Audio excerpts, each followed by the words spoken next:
So, how do I prepare for a show? Typically, I start with movement and stretching on the floor to limber up and create more range of motion in my structure. So, I'll spend anywhere from half an hour to an hour sometimes doing a routine.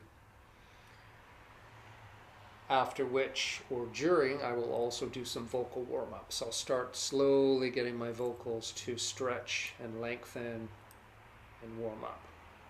That will continue throughout the day.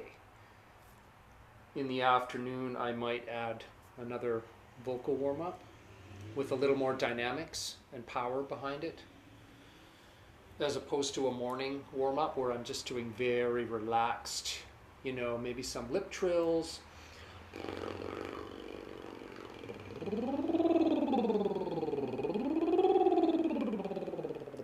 Doing that for a while, start adding some scales maybe. I used to do a lot of very regimented scales. I will include that sometimes, and sometimes I just wing it. I just play with my voice to start opening it up, working through my register, and see what's available on the day. Hydration, warmish hot water in the morning right away. That's consistent every day of the year. I'm having a cup of agua, or at least a couple of those in the morning before my coffee, and just hydrating throughout the day. Keep in mind too, with hydration, you want to be having a certain level of hydration throughout the whole year. You don't want to wait till the last day to try to catch up with that, because it does take time to get into your cells, to get into your structure. If you're just chugging a bunch of water on the day that you're singing, especially if you're chugging a bunch of water just before you go on or while you're singing, what can also happen, that water actually dries your throat up because it's actually stripping the mucus off your throat temporarily. So be careful how much you drink on stage and how much you drink just before you go on stage. I like to prepare my body in the morning with a lot of water, just to ensure that I've got that surplus in there. And then throughout the day, I will just sip. I may suck on a lozenge or something sweet or something from time to time if I feel I need it, but generally it's just water. So we've got stretching, hydration, vocal warm-ups. That all happens in the morning. I will also include some meditation, some visualization, where I will spend a little bit of time just going through my body, going through what I need to do, visualizing the performance, visualizing the moves that I'm going to incorporate during the set at certain key points. So we've got those three. The other thing that's really important is make sure you know your material. This is paramount. In fact, probably above and beyond anything. You got to know what you're doing when you're up there. So we have to be prepared to know our stuff. Then when things happen, which they inevitably always do, there's always something. There might be a sound issue. There might be a lot of disruption in the audience. You may from time to time get a little distracted by something. And so forth.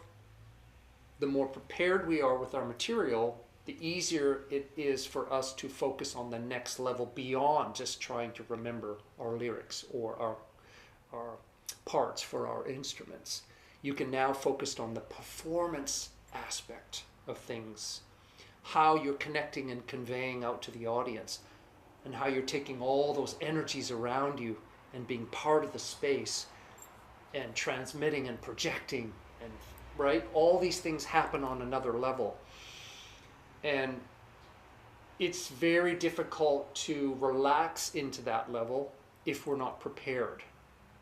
So throughout the months leading up to a show or weeks leading up to a show, I'm always trying to remember and build on my set list, which gives me the freedom to change it up on the fly. Like tonight, for example, I'll be in Musicland. I'm here in Melbourne, Australia, if you didn't know, and I'm performing at one of my favorite places here, Musicland, and it's run by a really cool guy named Gary Hollow, and it's about an hour and a half away, and to me it just oozes with rock and roll. It's such a cool place. And so I don't know what the audience is going to be like. Will I do a combination set where I'm doing maybe a ballad and a more upbeat hardcore rock and roll song and maybe something in the middle? I don't know. Maybe it'll just be a mellow. It's a very short set tonight, so it might just be a very mellow set, but it might be all rock and roll. It might all be 4 on the floor. So I'm prepared with many songs to be able to adapt to that. Obviously, if you're doing a longer set of, say, anywhere from whatever, a dozen songs to 15 songs, 20 songs, most of those are pretty much set. You might throw a song out or bring a song in while you're at it, or just before you go on, because you just feel like, I'm not ready, I can't do that song, I don't think I'm going to be able to manage it. Why don't we throw this one in? This is going to better serve what I'm sensing tonight. And that's cool. So be prepared with more material. It's always good. And sometimes, even if you're doing a short set, you may be asked for encores. People may ask for more. And we need to be ready for that. Because it's really great if you can just pull that out of your hat and say, yeah, you want more? You got more. Let's tear the house down. Whatever. It's like, boom, and you just go straight into it. You're not going, oh, yeah, I only know these 3 songs. I didn't rehearse. That's going to look pretty amateur. You got to be prepared with more material than is expected. At least in my books, I do. Anything you're going to be wearing on the night, try to rehearse, at least from time to time, or nearer to show day. Try to rehearse with the clothes you're going to be wearing on stage. And that could be jewelry, watches, scarves, hats, dark glasses in my case. That's kind of my signature, a scarf, dark glasses, and a newsboy hat, or whatever you call it. The clothes you're wearing, the shoes you're wearing. Try to rehearse with those on your body, because that changes the way you move, and that changes the way you're interacting with your instruments and your microphones. I've had times where I'm playing guitar and I have certain scarves I wear where the scarf spills over onto the fretboard, and then I can't, right? So I have to tie the scarf in a certain way that it's not going to interfere with that. And all these things are best exposed in the rehearsal atmosphere. And even if they happen on stage, at least you've been through it at least once. You can say, I know how to deal with this. I can just take it off or flick it over or whatever. You're more prepared. So staying limber, a well-tuned body and vocals, hydration, visualization, the attire that you're going to wear on stage. And none of this is going to happen unless we know our material. Now, having said that, we all make mistakes. I've probably made at least a mistake on every time I've ever gone up on stage. But oftentimes the audience doesn't know that. And I may be coming up to a lyric that I'm not sure about. Well, I'm an improviser, so I'll just say something else. I'll make up another lyric on the fly. And as long as it fits within the context of what I'm doing, it's kind of part of the groove. You can get away with it. So it's about being adaptable, to be able to be okay with making a mistake here and there. You find ways of covering it, and you find ways of making it work at the moment. Obviously, we all strive for that idea of perfection, but things happen. And be okay with that, because at the end of the day, it's about connecting, it's about telling your story, and it's about having fun. Oh, so the other cool thing is, for me, what really helps me remember my lyrics is, and I've always done this, is when I'm up there singing and playing, I'm actually seeing the story that I'm telling playing out in front of me. It's like a movie screen in my head and in front of my eyes. And it was really cool because a few weeks ago I just stumbled upon a YouTube interview with Bruce Dickinson from Iron Maiden, and he was talking about this very thing, about how it is that he's a storyteller. And he said a few other things, but essentially he's a storyteller, and he sees the movie in his head. He sees the projections. He sees the story playing out in front of him. And I thought, that's it. That's exactly what I've been doing ever since day one. And that helps me a lot. So it was great to hear that he does that. And I'm sure a lot of other artists have that when they're singing. So think about that. Don't get stuck up there like a deer in the headlights. Oh my God, there's an audience there. You can get thrown right out of your body when that happens. You go up there and you create the energy around you. You create the aura. And you get into that zone by truly believing the stories you're telling. Because for me, my songs, my lyrics,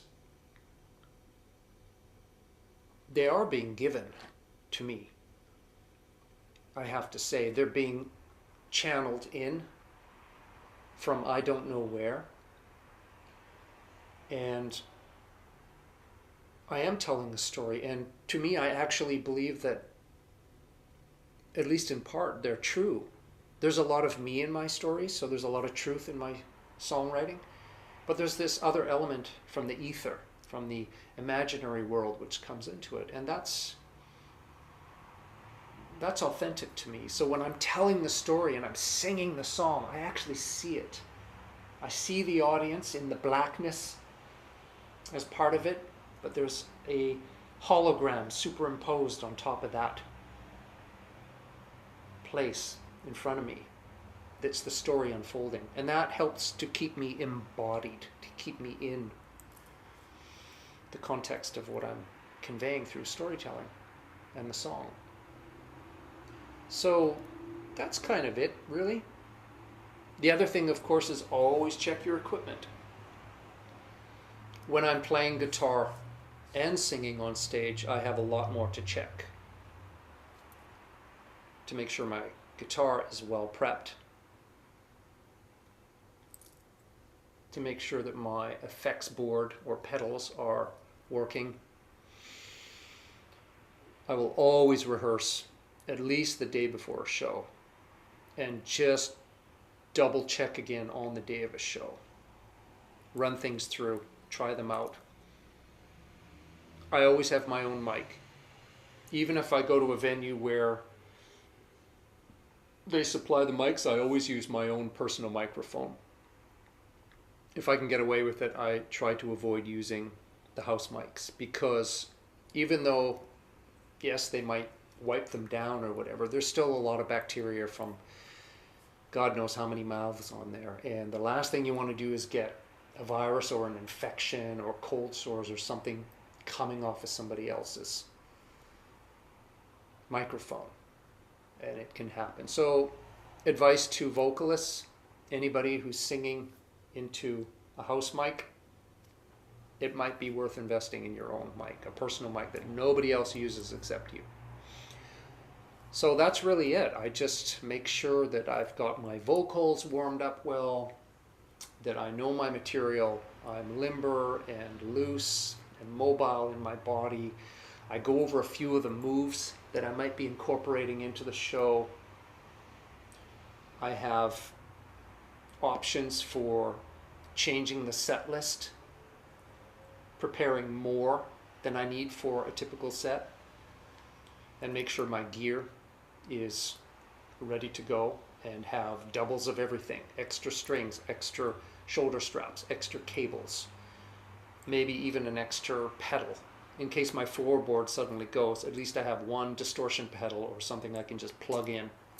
So I've got a clean and a distortion, bare minimum, something like that. And that's it, and have fun and just rock out and enjoy, because that's your moment, that's our moment to really connect with the audience from all that stuff we do behind the scenes, all the preparation, from the initial conception of writing a song to recording it, to putting it out there, to preparing, to memorizing, to performing it on stage live. So that's it. Thanks for watching.